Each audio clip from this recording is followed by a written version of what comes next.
Hey, everybody, welcome to Filmmaker Friday. I am your host, Kristin Smedley, the producer of and creator of Curveball, the movie, coming into the world very, very, very soon. And I am learning so much about the process of filmmaking, of feature filmmaking, that I thought, hey, why jot all this down and then tell y'all about all the lessons learned later? Let's just have y'all learn while I'm learning.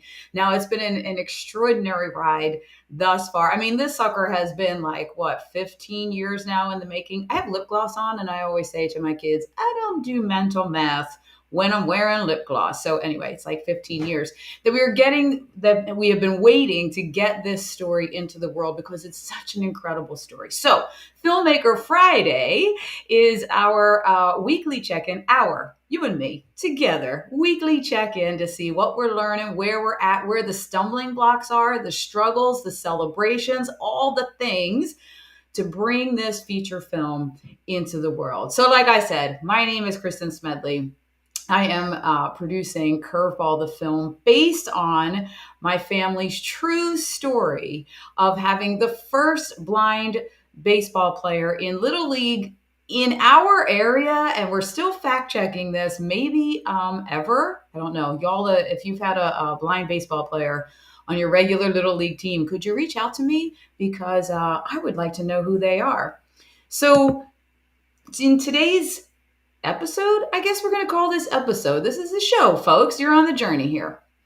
In today's episode of Filmmaker Friday, I'm going to talk about a few things. One is I showed y'all last week the script. It's up there on the shelf behind me. For those that can't access this visually, I've got some shelves in my new office. We're not in the studio yet, but I'm in my new office. And the curveball scene clacker is up there over my shoulder. And the script is sitting on that shelf right next to that thing, all ready to go. We're going to talk about how I came to find the absolutely incredible screenwriter that put that together. We're also going to talk about funding, fundraising, how we're bringing this film into the world, and not only just how you can help, more so how you can harness the advantages that this film will bring to you, your business, and what your mission is in the world. And then finally, I'll be talking about what's coming up in the future episodes, the things that are happening that I'll be talking about. And look, it's Friday, people. It is Friday. It is Phillies weekend in my house. That's why I'm wearing my Phillies tank top, because we are headed to the game this weekend, and we got a lot going on. And I always say, all great things are written down on the back of an envelope or a napkin, and that's what I have for my notes to inform you all of what's happening on Filmmaker Friday this week. So first of all, okay, let's talk like serious for a second here about the script and finding a screenwriter to make this happen. Now, if you know me and follow me on social, then you know that I like to get y'all involved in every single thing I'm doing, right? So when I did my children's book a year and a half ago, that's on the shelf over there too. What I Can Be is up to me. Little plug for the children's book. I needed a visually impaired artist. That was my goal. I wanted a visually impaired artist to put that together for a lot of reasons that we can do a whole episode about inclusion and the story of blindness, which is the reason that Curveball is coming into the world, to change the story of blindness and disability in our world in a very big way. But when I went to do that children's book, I needed a visually impaired artist. I mean, I can comb through my network that is huge and one off that thing, right? And ask everybody, or then you can just do something really fun and have a contest, right? So we did a contest for that. Wildly successful. The amount of artists that reached out to us that are visually impaired and submitted, and then everybody was voting, and it was so exciting, and it became this marketing machine for the book. So I needed Ken and I are committed. It is one of our values with this was to have it be inclusive from soup to. Do people still say from soup to nuts? I'm going to be 53. I'm going to tell you, I still say it. From beginning to end and all the layers in between, this is inclusive. So cast, crew, everybody involved, we want all abilities, right? So I said, hey, the contest was such a fun thing to do and got such great participation, and the marketing went far and wide for the book. Let's do it for the screenplay, for the script. And then it didn't go so well. I don't know. Maybe there's not a lot of folks out there, or maybe it's my network that I'm not in the arts and film industry yet. I don't know. We can analyze that later in an episode. Or like I envision like this really cool panel conversation at the film festivals talking about all these kinds of things. But for whatever reason that I have not fully analyzed and obsessed at 3 o'clock in the morning over yet, is the fact that that contest, it didn't get us the screenwriter we were looking for. So what was the second tier? I don't do anything anymore with just one dart at the wall, right? I don't just throw one thing up there and hope and pray that it's going to work. I'm learning as I go. So I'm like, let me try multiple different things to see what's going to land us, what we need. So the second thing that I did was then I took a look at my network, right? Not like reaching out to every single person, but I started combing through LinkedIn to see, there's different ways you can do filters with LinkedIn. I can do a whole show. I can do a whole series on LinkedIn. It's amazing.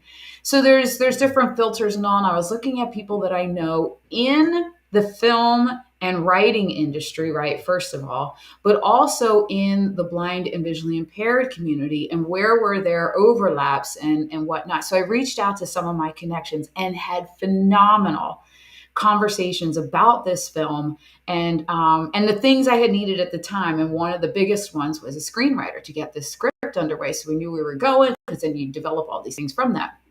So through some connections, we got connected to somebody in the industry. Well, just looking to get started on this facet of the industry, but making a huge impact in other areas in the industry. And I was like, oh my gosh, this is going to be terrific. This is what we were waiting for.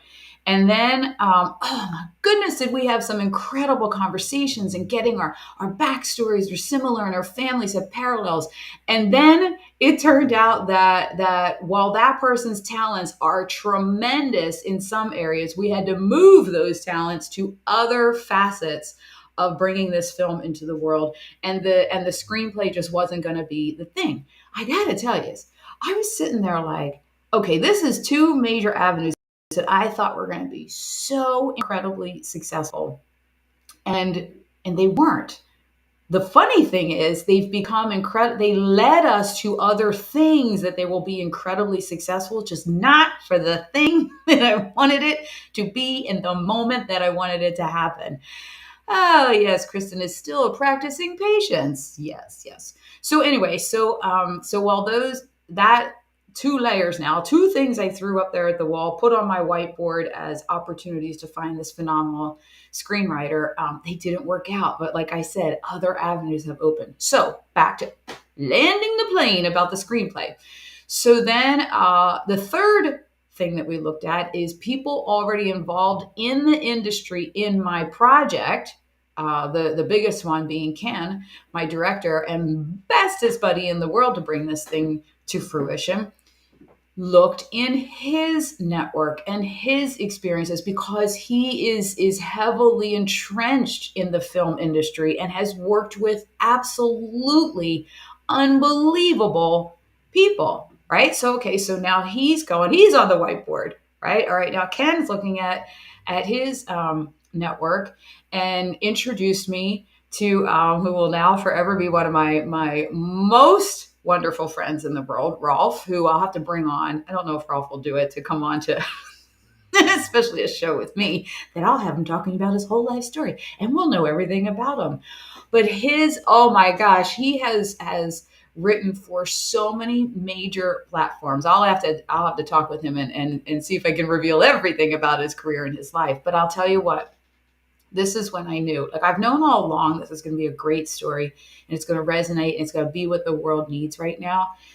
But you ever have those moments where like well, my hair's always standing up on the top of my head these days, but like the hairs on the back of your head and the back of your neck, and your body just gets like, oh boy, you can feel it running through your veins that this is a connection that needed to happen, that was like divine intervention, and all the other things weren't working out for this. They were working out for other things, because this person, this human, was on his way to us, and we had to clear out the path for him to get here. Because I'll tell you what, he watched an interview that we had done, like just a behind the scenes conversation with a bunch of us around the table, of everything from what are we going to title this to where did this all begin, diagnosis day. Like, I had to relive all of that when Michael was diagnosed as blind. We filmed those conversations. Honestly, I had my marketing hat on, right? I'm thinking, all right, we're going to use these conversations later, show the behind the scenes, I can't wait for you to find out how we came up with it all and all of the discussion around it. But I wanted to have that to show folks later just how much into this, thinking about it, and like I said, behind the scenes and stuff like that, and some really awesome social media stuff to start marketing this film and getting the word out.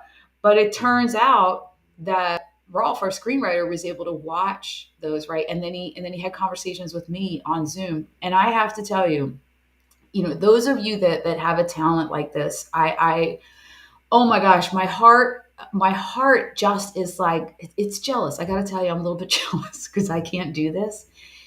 He watched those couple of hours of conversations, and he had a conversation with me, and then he put my life, my journey, our journey, me and my kids and our community on paper in a way that it's my own life, right? I was there. I already know it. I was surprised.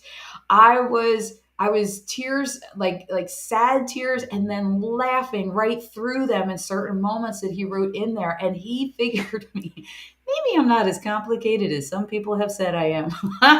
Now, he's just that talented that he really put my journey first of all, our journey first of all, and my vision and dream for this.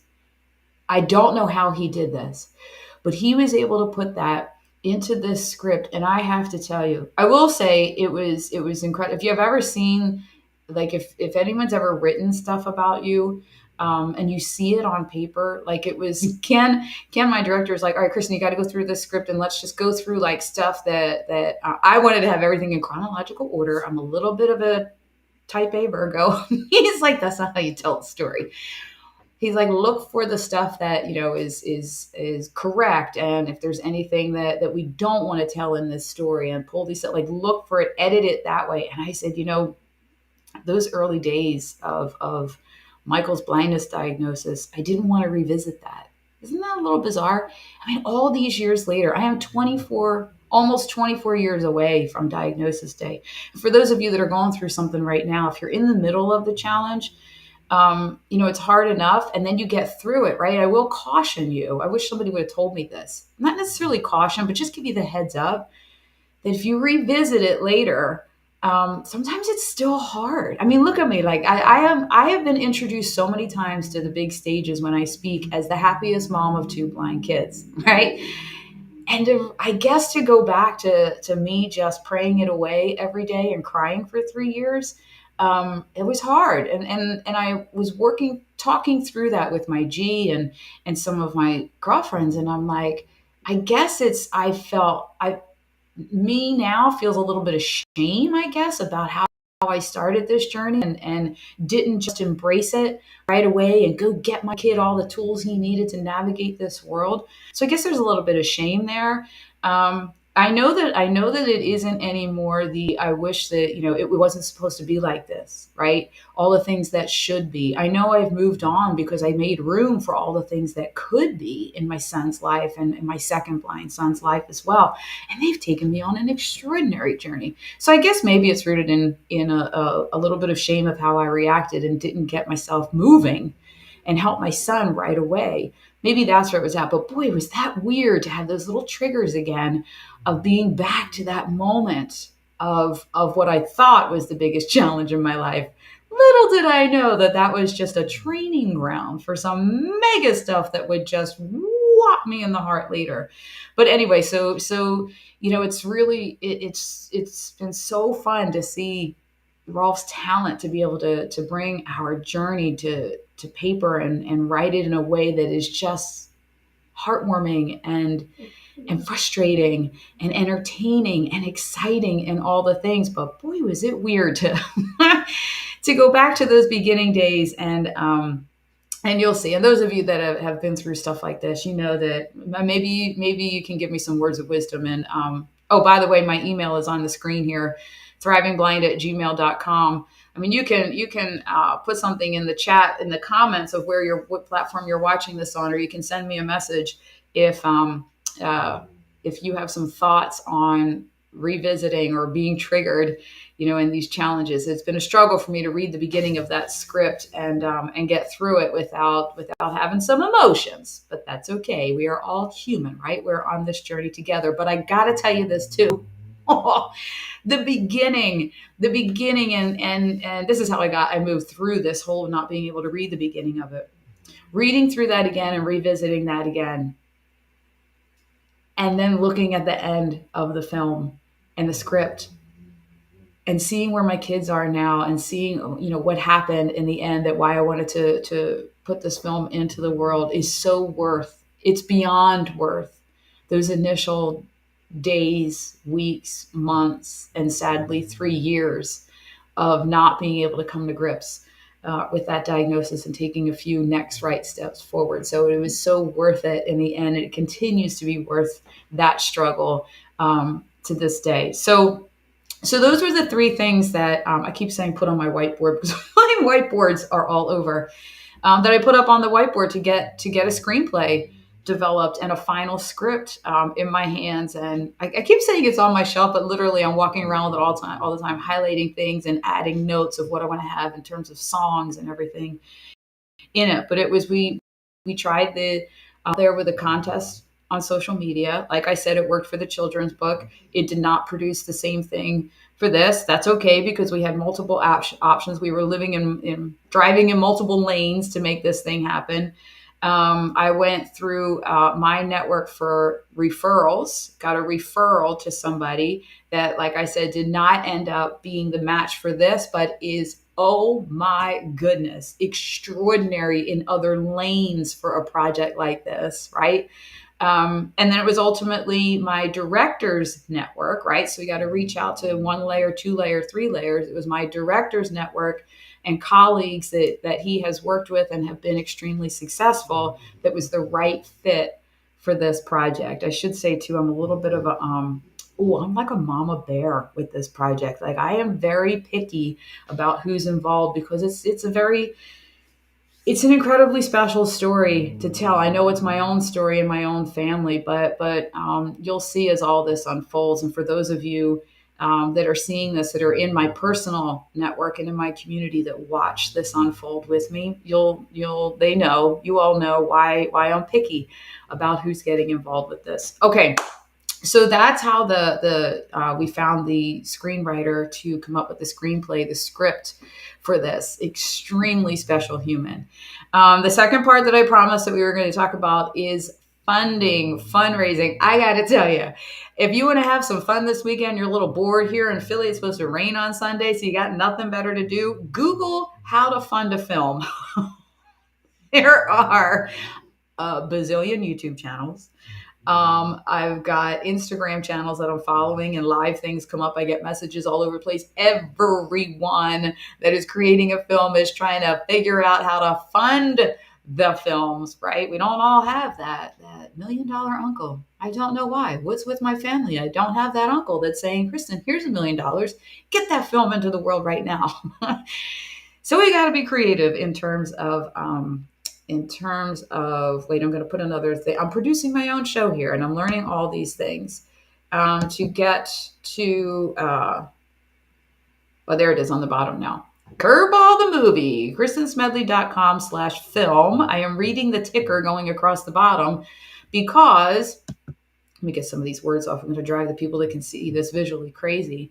Because that's where you'll see that you can go in if you want to just donate to bring this film into the world. I mean, that's what we need, is the funding, right? And we've got each step along the way I'm telling you, God has blessed this message from the very beginning. Each step along the way, when we needed to hire a screenwriter, we had to do this, we had to do that. The funding has come in. I mean, the funding has just come, right? So now we're looking to take that next big leap and really get this thing in motion so that we can say to Mila Kunis, who we are, I am attracting to this film. I am attracting her to this film. Go watch the first episode of this and you'll find out why. But when we are going to those folks and we can say, yes, this thing is happening because so many people are behind it. We have the funding is coming into play. So we need folks like you to just go to kristinsmedley.com/film and donate. And the faster you do that, the more people that do that, even if it's $5, you will help us get the website developed for the film that is not just a website about the film. It is also going to be a landing spot for people in the disability community to come together to gain resources for coaches to understand how to make youth sports more inclusive. So all the things that this film is going to be a catalyst for are going to begin at that website. So the faster you get in there and donate to my website and our little tiny page on there, the faster we can get a real dynamic landing spot for all of this. But so that's like the one little easy thing to do that I would love for everybody watching this to go in there. And if you hit certain levels, we now have merch. We're going to talk about the merch for those of you that aren't cool like me. My kids told me you got to call it merch. It's not merchandise. I'm like, it's merchandise. They're like, no, it's merch. It's the cool hat and the t-shirt and the baseball jersey. And we're adding things each month to those donation levels. But anyway, so that's like an easier level of entry. Then there's these really cool things too. So we've got promoters. You'll see when you go to that, click on at my website and click on donate, you're going to come to the landing page of Go Share Fund.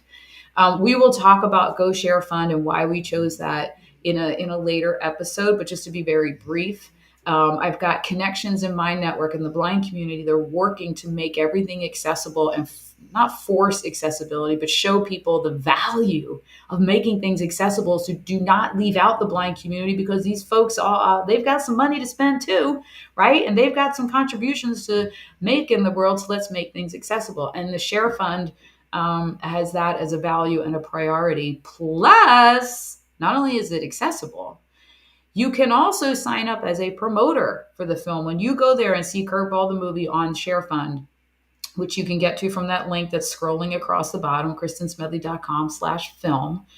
When you go there, you will see a button to either share or promote. You click on promoter and you will get your own personal link that when you share to all of your network and say, hey, donate to this film. It's important to me. I want to see it come into the world.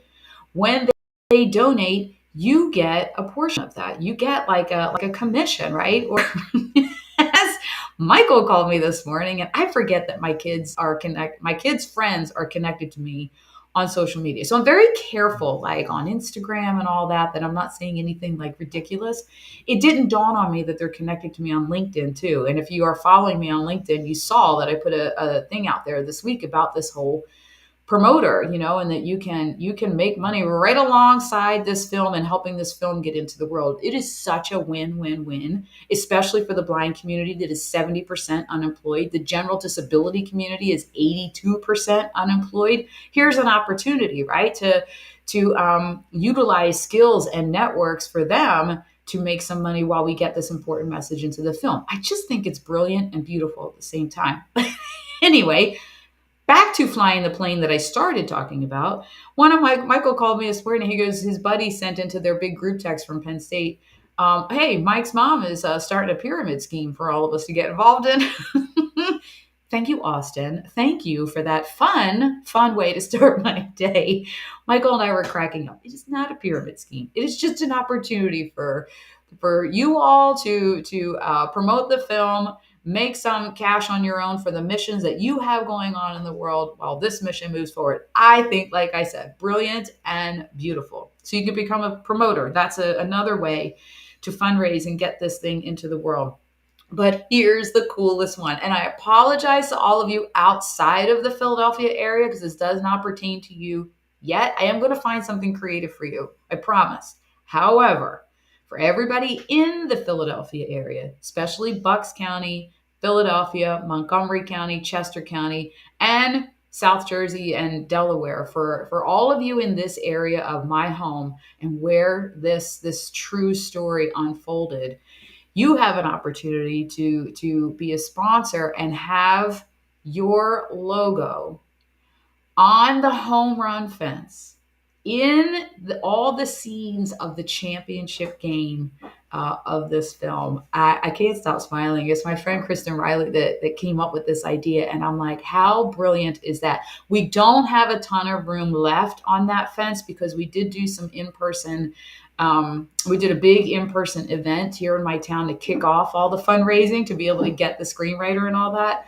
And they got first dibs on logos on the championship game fence. But we do still have some spots available for folks in this town. You have to be from in this town. And like I said, all of you outside the town, because I know I've got supporters and people cheering for this all over the world, like literally all over the world.